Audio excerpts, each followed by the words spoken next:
આપણા રાજકોટ ગ્રામ્ય જિલ્લાના પડદરી પોલીસ સ્ટેશનમાં જે મર્ડરનો બનાવ બન્યો હતો એમાં બે આરોપી જો મર્ડર કરનાર હતા એને પહેલા અટક કરવામાં આવેલા હતા, મહેન્દ્રસિંહ રણજીતસિંહ જાડેજા અને યશપાલસિંહ રસીસિંહ જાડેજા.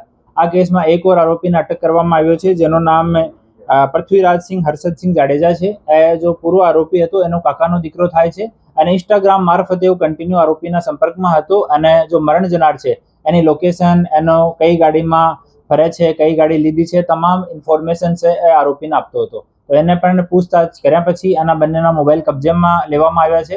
બંને મોબાઈલ એફએસએલમાં મોકલવામાં આવી રહ્યા છે અને આને અટક કરીને આગળની કાર્યવાહી ચાલુ કરી છે. બીજા કેટલા લોકોની પૂછપરછ અને રિમાન્ડ દરમિયાન શું વધુ ખુલાસાઓ થયો? હાલ જેટલા લોકો આરોપીઓના સંપર્કમાં હતા આ 2 વર્ષ દરમિયાન આ તમામ લોકોને બોલાવી પૂછપરછ કરવામાં આવી રહી છે. અમે ફાઇનાન્શિયલ ડિજિટલ તમામ ટ્રાન્ઝેક્શન ટ્રેક કરી રહ્યા છીએ અને હ્યુમન ઇન્ટેલિજન્સ આધાર ઉપર આગળ વધી રહ્યા છીએ. જે લોકો ડાયરેક્ટ ઇનડાયરેક્ટ જો પણ હેલ્પ કરી છે આ તમામ વિરુદ્ધમાં કાર્યવાહી કરવામાં આવશે.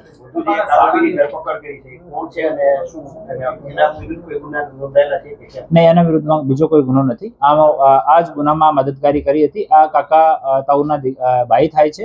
તો આ હિસાબે એના પાસે ઇન્સ્ટાગ્રામ કોલથી સંપર્કમાં હતો આરોપી અને ઇન્સ્ટાગ્રામ કોલ ઉપર જ આ તમામ માહિતી આપતો હતો. જે દિવસ બનાવ બન્યો આ દિવસમાં પણ બંને ઇન્સ્ટાગ્રામ મારફતે સંપર્કમાં હતા. આરોપી પકડાયા છે ને બંને બી કચ્છમાં જેનું કઈ કનેક્શન આવે એની સાથે એને પણ મદદગારી કરી હતી. તમામ લોકોની તપાસ કરવામાં આવી રહી છે અને નાનો મોટો જેનો જે રોલ મળશે કોઈને પણ છોડવામાં આવશે નહીં.